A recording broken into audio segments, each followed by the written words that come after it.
Hi everyone, my name is Nick, and today we're going to go over houseplant trends that are already over as of 2021.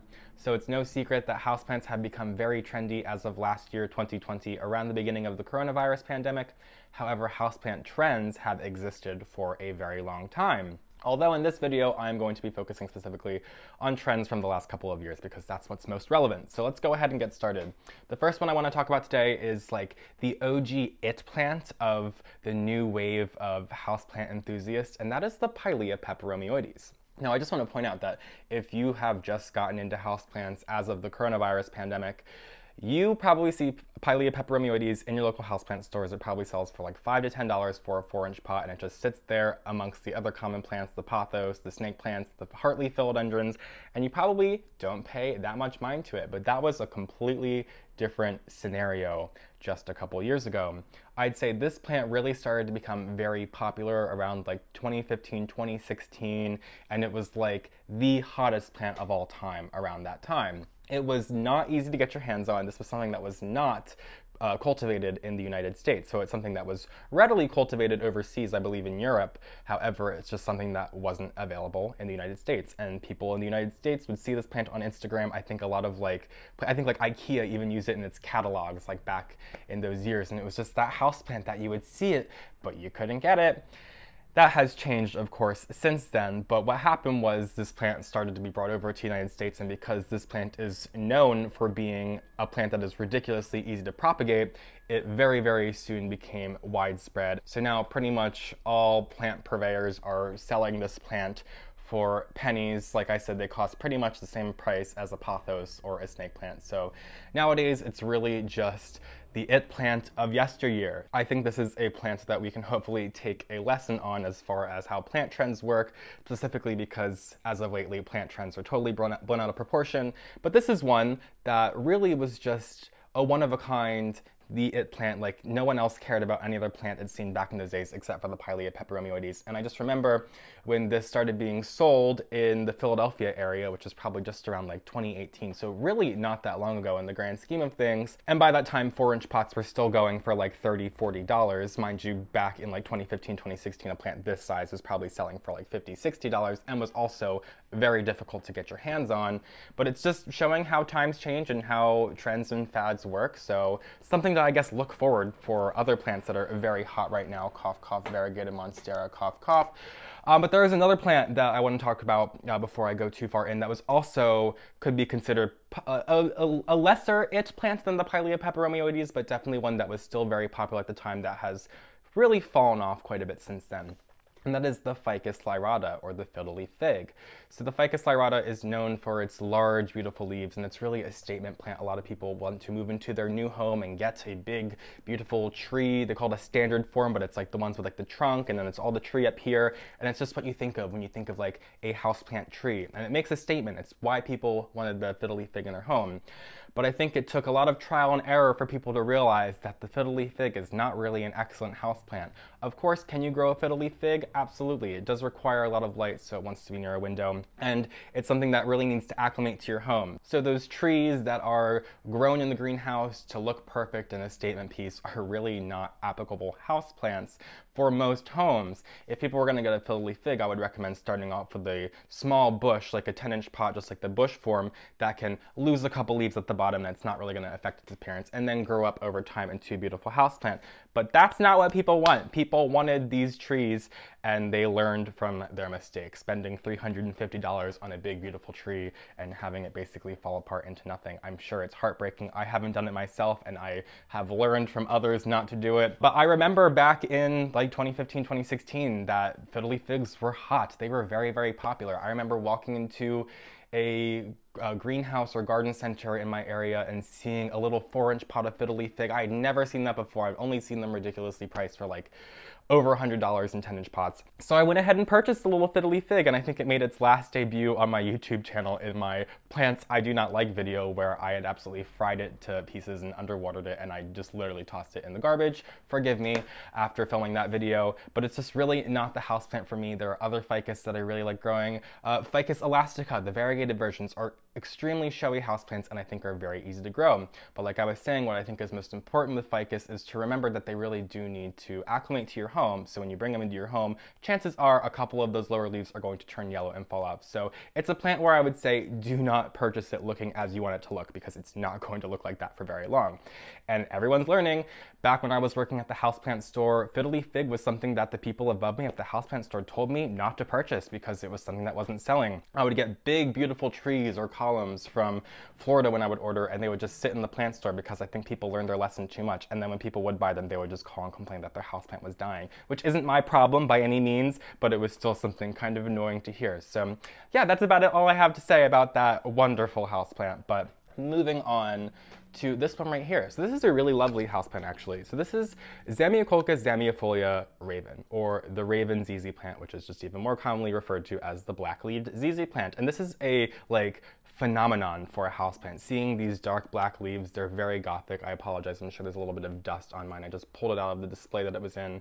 You can see it's kind of just facing forward because I actually have this plant shoved inside like a box, so it's like sitting inside the box and all the plants coming out. I really like the way it looks. It just kind of looks funky when I'm showing it on camera. Anyway, that's not what we're talking about in today's video. We're talking about how this plant is over.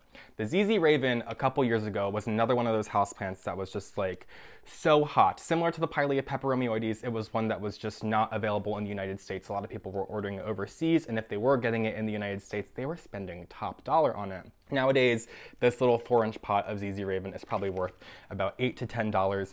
And if you are to walk into any of your local hardware stores, your big box stores here in the United States, Home Depot, Lowe's, Walmart even, you are going to find 20 plus ZZ Ravens sitting there because they've hit the mass market. They've been mass produced by Costa Farms, which is a just a big box chain of houseplant purveyors, and they are selling these plants for dirt cheap. So what was once a plant that sold in a 6-inch pot for like $125 is now going for $20.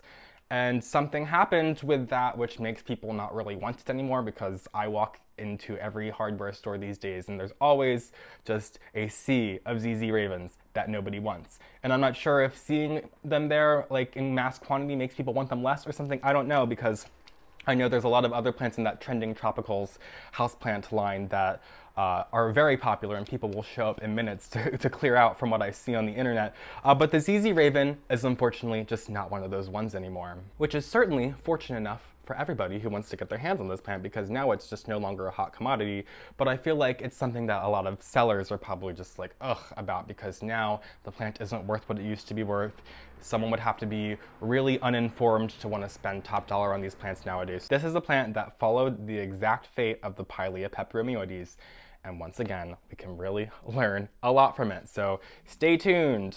Costa Farms is just changing up the plant trends. If they really are releasing those Thai constellations this year, as everyone is saying, I've heard it from people in the industry and just consumers alike. Apparently they're releasing those Thai constellations this year, so let's see what's gonna happen.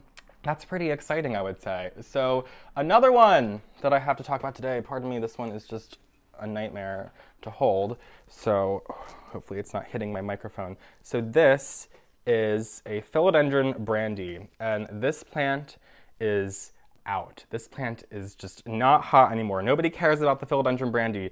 This is something where I walk into houseplant stores, and when I used to work in the industry, this was something that I would get it in stock and it would sell like immediately. Granted, this is one that took a little while to actually catch on, I would say. I know I'm getting a little off topic, but there was a time and place where I was getting brandy in stock in 4-inch pots. They were costing like, I'm sorry, I'm really worried that these vines are gonna be hitting my microphone. This is something I would sell in 4-inch pots for like $10 to $12. It literally costed the same price wholesale as a pothos and philodendron.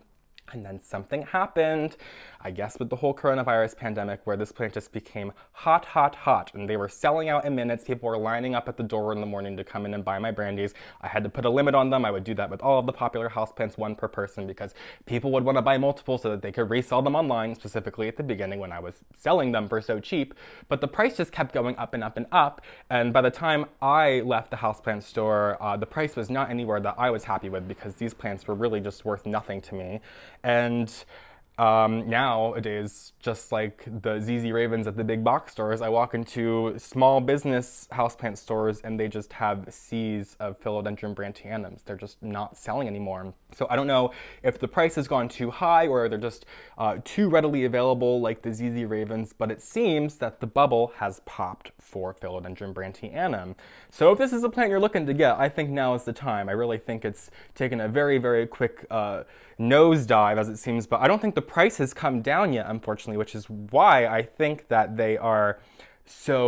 there's so many of them every time I go to the plant store. So just something to bear in mind there. Maybe in due time, it's not going to be selling as much to the people who are in charge and the price is going to come down. We're going to see how this happens, but I don't believe at this point that this is one that's sold in the Costa Farms Trending Tropicals line, which is why it is not inexpensive, of course, because it's not being mass produced. Well, it is being mass produced, but just not being mass produced corporately, I assume, but still a houseplant that has just fallen fate to many of these other ones. Unfortunately, the price is just still very high, so I'd love to see that come down soon because, like I said, I'm used to this houseplant being worth peanuts.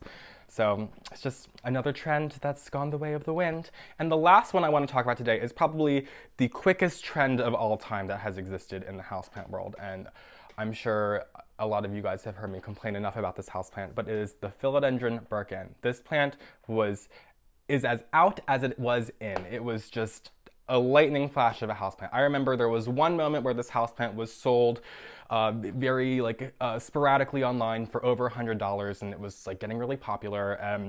The next moment, it was in every houseplant store for $15, and they had it every week. Maybe even cheaper than that. I think I had it at $12 by the time I was leaving. So it was very inexpensive at the end, mass produced. I think this is another one that, of course, has hit the Trending Tropicals line of Costa Farms, but also plenty of other people were selling it. And I think that's one where, you know, I don't even really know what happened with this plant. My assumption is that it showed up in plugs and that a lot of people were like, oh, this is going to be a popular plant, so let's grow it. It's a philodendron. They named it Birkin, for crying out loud. If you're familiar with a Birkin bag, it makes total sense that they were kind of marketing this plant to be like high-end and popular, but that's not really how things went.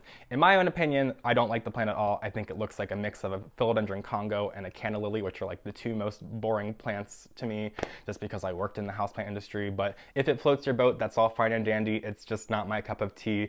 But it is just really funny how this houseplant, literally within like 6 months' time, went from being a houseplant that was like trying to be the it plant. It was trying very, very hard, and it just crashed and burned, and now it's just a plant that, when I was working at the houseplant store, just really wasn't selling the way I think the market intended it to. So that's kind of a funny story, I think, just because I'm like, haha, I never even liked the Philodendron Birkin, LOL, but I think it got the fate that it deserves, and really it's just, once again, another one of those plant trends from yesteryear. So that's going to do it for today's video. I know it's just 5 plants, but I think these plants are very relevant in today's market. So I'm curious from you guys if there's any other plant trends that you think are already over or are going to be over soon, because there are so many plant trends right now that are just completely blown out of proportion. So let me know in the comments. I'm very curious to hear. Otherwise, thank you guys so much for joining me today. If you don't already, follow me on Instagram at LYRATA, subscribe to my channel, and I will see you guys in my next video. Have a great day.